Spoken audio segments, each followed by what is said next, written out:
Ah, XP survie, qui marche aussi bien pour les niveaux de survie ou les niveaux de légende.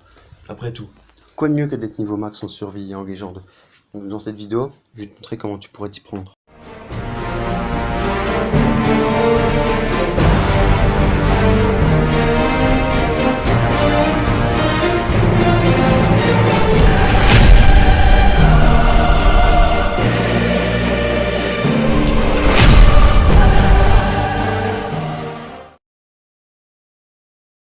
Vous vous êtes déjà sûrement demandé qu'est-ce qui vous arrivait au moment où votre manette se met à vibrer et que d'un coup vous voyez un pointeur bleu apparaître sur votre mini-carte. Tout ce qu'il vous suffit de faire, c'est vous rendre au marqueur bleu et ensuite vous y trouverez deux caisses oranges. À ce moment-là, si vous êtes le plus rapide à y accéder, vous aurez deux caisses oranges. Mais si vous êtes un peu plus long, un peu traînard, un peu loin, à ce moment-là, il y aura des hommes à rice qui sont déjà sur les caisses. Il vous faudra tuer les hommes à rice, et cette fois, au lieu d'avoir deux caisses pleines, vous aurez une caisse vide et une caisse pleine. Quand vous prenez ces caisses, vous récupérerez des caisses humanitaires, catégorie orange. Ces caisses, vous les donnez à un intendant, comme l'intendant de la tour, Spike, ou dans The Following, Bilal. Ils vous donneront en échange de l'XP de survie. Bien sûr, plus vous prendrez la caisse dans une haute difficulté, plus vous y gagnerez d'XP.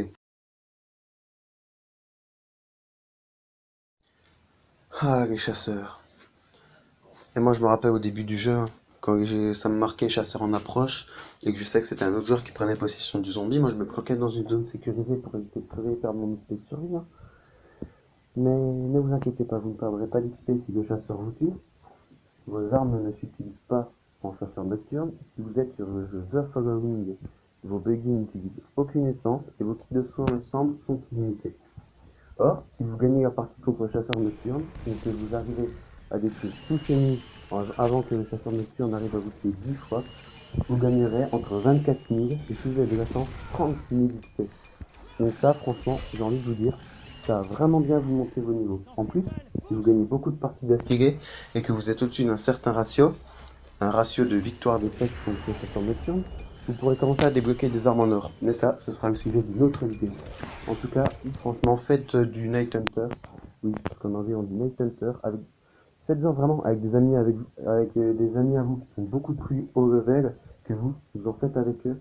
Et il y a de grandes chances que vous gagnez. Et là, vous gagnerez beaucoup d'XP. Entre 24 000 et 36 000 XP. C'est, je crois, équivalent de passer niveau 1 à niveau 8, je crois. Franchement, c'est énorme. Donc, franchement, je vous le conseille vraiment. Aussi, la nuit, les points de compétence sont doublés. C'est-à-dire qu'au lieu de gagner 1 d'XP, vous en gagnerez 2. Par contre, il faut tuer des zombies pour gagner de l'XP de survie la nuit ou vous balader. Mais si vous mourrez, vous perdrez de l'XP. C'est pour ça que c'est un peu plus risqué de sortir la nuit, surtout qu'il y a des rapaces, des zombies beaucoup plus puissants. Mais ça, je vous parlerai des différents zombies dans une prochaine vidéo, car chaque zombie ont leurs points faibles et leurs points forts. Enfin bref, si vous sortez de nuit, les points seront doublés, que ce soit en puissance, en agilité, en survie, en légende. D'ailleurs, survie légende, c'est un peu la même chose. Encore une fois, le sujet d'une prochaine vidéo, parce qu'il y a beaucoup de choses à dire sur Dying Light. Enfin, si vous sortez de nuit et que vous tuez des rapaces, ou même des zombies simples, et que vous survivez, vous gagnerez beaucoup d'XP. En revanche, si vous mourrez, vous ne gagnerez aucune XP, au contraire, vous en perdrez. C'est pour ça que je vous conseille de faire plusieurs petites vagues, le temps de régénérer, etc. Ou pire, faites-le en plusieurs nuits, ou sortez avec un ami à vous qui est beaucoup plus haut level, du style un niveau 40 de légende.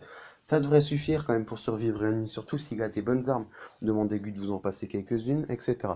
Ensuite, il vous suffira juste, une fois que vous aurez fait votre petite vague de nuit, de retourner dormir ou de finir la nuit, donc de survivre jusqu'à la fin de la nuit, excusez-moi, que ce soit dans une zone sécurisée ou que vous restiez dehors et que vous finissez la nuit, cela comptera pareil.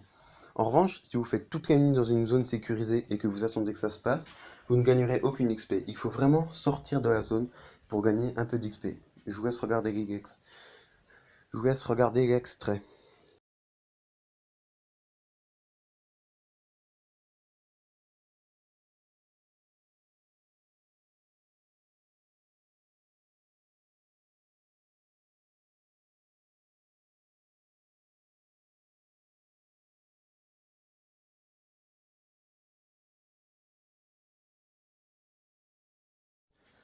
Bon, par contre, pour atteindre les 22 000 XP, je n'ai pas fait que 2 minutes comme je vous ai montré sur la vidéo. En vérité, je l'ai fait un bon petit 10 minutes. Le problème, c'est que j'avais tout enregistré, mais c'était trop long. Donc, j'ai gardé qu'une certaine petite partie de la vidéo. Donc, en 10 minutes, si vous gérez bien, vous pouvez vous faire 22 000 XP. Et oui, c'est presque l'équivalent d'une invasion de zombies, mais c'est plus facile à faire quand même. Par contre, plus vous allez monter dans la difficulté de jeu, plus vous allez perdre d'XP en mourant. Bien sûr, vous en gagnerez plus d'XP par contre. Mais le problème, c'est qu'en cauchemar, il y a la particularité que vous recommencez tout à zéro. Je m'explique. Si vous mourrez en mode cauchemar, vous ne recommencerez pas tout du niveau 1. Non. Mais par exemple, si vous êtes par exemple... Oui, j'ai dit 2 fois par exemple, mais c'est pas grave. Donc, si vous êtes niveau 23 de légende, de survie, ou de légende, ça marche aussi, et que vous allez bientôt passer niveau 24, il vous manque, on va dire, 100 XP, et que vous dites que vous allez les faire en mode cauchemar et que vous mourrez, vous recommencerez votre niveau 23 à 0. C'est pour ça que ceci n'est pas très avantageux. Je vous conseille de sortir de nuit, enfin, en mode cauchemar, une fois que vous serez bien niveau max. Bon, sur ce, je vous dis à plus les potos, c'était les tutos Was Epic Swede sur Dying Light. Je vous dis à plus, à la prochaine, portez-vous bien, likez, commentez, partagez la vidéo, ça me ferait extrêmement plaisir, ça pourrait aider vos amis. Sur ce, tchou bye!